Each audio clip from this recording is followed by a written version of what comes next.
matière de santé publique, une journée consacrée aux troubles de l'apprentissage nous donne l'occasion de rappeler que 6 à 10% des enfants souffrent de dyslexie ou de dyspraxie, ce qui n'est pas toujours facile à diagnostiquer. Et pourtant, plus la maladie est prise en charge tôt, plus les conséquences en matière de scolarité, par exemple, sont faibles.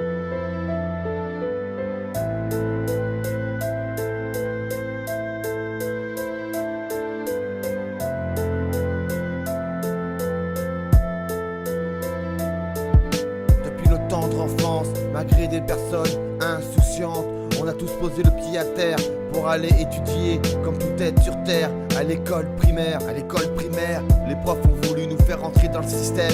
Mais est-ce l'inconscience ou le subconscient quand des personnes prennent l'école pour brouillon, pour exercer sa passion et taper dans le ballon? Depuis toujours, on veut croire à la gloire, mais la simple image que j'ai croisée de moi, c'est un simple reflet dans le fond de ce miroir et une lueur d'espoir dans le fond de ma mémoire. Dans cette société, si t'es en décalé, on te prend pour illettré sans essayer de descripter tes pensées et de percer les personnalités. Quitte à choisir, moi je prends mon péché mignon et bam, je tape dans le ballon. Il faut arrêter de s'apitoyer sur ce système et de savoir ce que chaque personne a dans la tête. Si l'éducation nationale faisait des diagnostics, il s'apercevrait qu'il y a moins de 10% de dyslexiques. Il suffirait de te faire passer l'oral pour qu'ils prennent une de ces claques, au lieu de t'envoyer au collège dans une classe spécialisée où ils veulent te apprendre à lire et à écrire. Et pour pouvoir additionner les soustractions et les additions, le brevet des collèges, pour toi tu peux le rayer. T'as plus que le CFG et puis va travailler. Si c'est ça l'éducation nationale,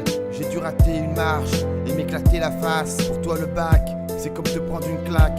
Tu peux remballer ton cartable et prendre ta caisse à outils, finir à l'usine et à trier les vis. Ça c'est ce que les profs m'ont dit et croient leur objectif, sans penser à l'alternative, devenir sportif et monter dans les hits. Et pourquoi pas chef d'entreprise, tout ça par la maîtrise. À ce jour, t'aimerais bien revoir tes anciens profs pour leur montrer qu'ils t'ont mal jugé et que c'est eux qui ont trébuché en jugeant sur mon avenir. Mais à ce jour, mon avenir est tracé comme une ligne discontinue et sans pointillé. Si l'État veut me doubler, je lui conseille d'avoir le cœur bien accroché. En gros, vaut mieux pas être né qu'à ta ceinture de sécurité, elle pourra pas te sauver. Des gens penseront, vu mes phrases, je pouvais pas être si nul en classe. Mais détrompe-toi, en maths, 3% de moyenne sur 20. Et je te parle pas du français, 2 à tout casser. C'est dans le sport qu'ils ont tous morflé. Les gens ont transpiré et moi j'ai décollé. Depuis toujours, j'ai eu de l'énergie à revendre dans le sport.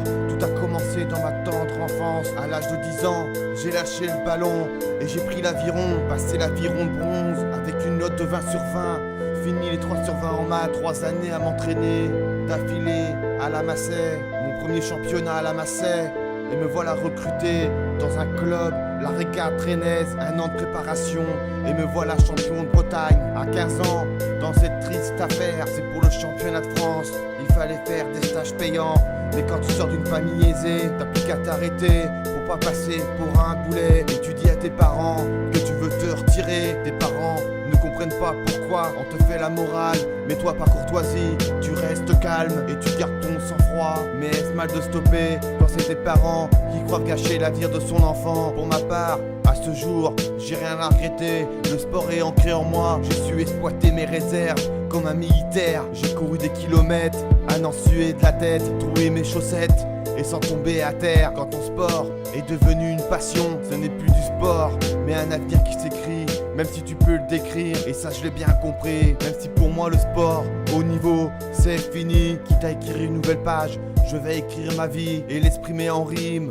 Comme ça ce jour, ça m'évitera d'être triste. Après ce drôle de drame, il a fallu que je parte au CFA. J'ai été recalé, tellement mes matières générales étaient trop nazes. Ils ont cru au drame, et moi ça m'a fait mal. C'est grâce à l'entreprise MAP, si aujourd'hui j'en suis là. Merci d'avoir cru en moi et de ne pas avoir fait moi une tâche. J'ai beau peindre des murs et sans coulure. Dans cette entreprise, j'ai pas connu de bavure. 2 années à écouter pour faire partie de la société. Et oui, j'ai fait le point et j'ai vu que j'avais plus d'alternative. Mais revenons au CFA, car avant l'embauche, il faut d'abord passer des étapes, quitte à prendre des claques. Au CFA, les profs ont continué à me lancer dans ma spirale. Et il a fallu repasser dans les matières générales, ou enfin recevoir en CAP pour être relâché, pour pouvoir faire partie d'une société. Et c'est reparti, les profs parlent de débiles, à croire que tu viens d'une autre galaxie. Et l'arrivée en pratique, j'ai lâché la kryptonite, je leur ai remis les poids sur les i.